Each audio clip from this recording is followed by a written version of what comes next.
So now that we've talked a bit about the concurrent collections, let's just show a use case for how they can be applied.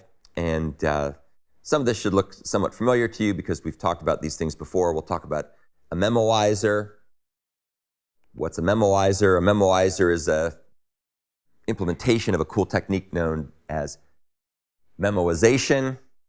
And memoization is basically a caching technique where if something is not already in the cache, you compute it using a function that may take a while to run, and then you go ahead and stick the value into the map under that key, and then you return the value associated with the key. So that's the first time in, and then next times in, you can go ahead and just look up the item. If it's already there under that key, you just return it without having to go through the process of recomputing it. Okay, so I think we've talked about this before, so I'll go through this quickly. So you can create a Memoizer by essentially implementing from the function interface, so you can call it supply operation. This appears in the Java concurrency and practice book, and it's all about trying to avoid long-running computations more than once by caching the results.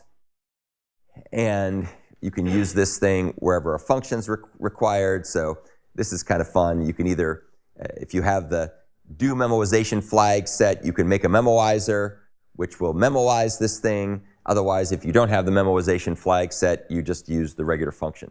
But from the point of view of anybody who needs to use this function, it'll work. It's just that the Memoizer version will be optimized. So we've talked about that before in the context of the prime checker app. Under the hood, it uses a concurrent hash map to do the memoization. As we've seen with our discussion, that's a win because you don't end up having to lock at such a coarse level of granularity. You can have the fine level granularity of locking, unlike synchronized locks. And this particular implementation, which I think we've already talked about, so I won't go through it in detail, uses the complete if absent atomic check then act operation. And so it basically has these semantics, which are an improvement on this. This is sort of the logical behavior. So you look up the item in the map, you get back the value.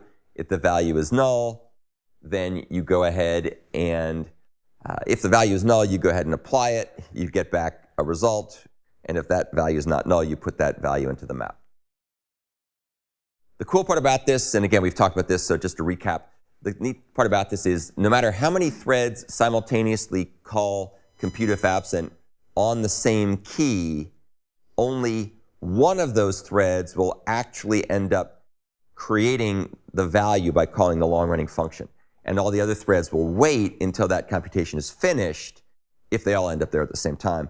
And then that will update the results, and then they'll all be able to go. And if you think back to our discussion about future task, that's kind of how it works under the hood. But it's, as you can imagine, because it's a concurrent hash map, it's super duper optimized to make that really efficient.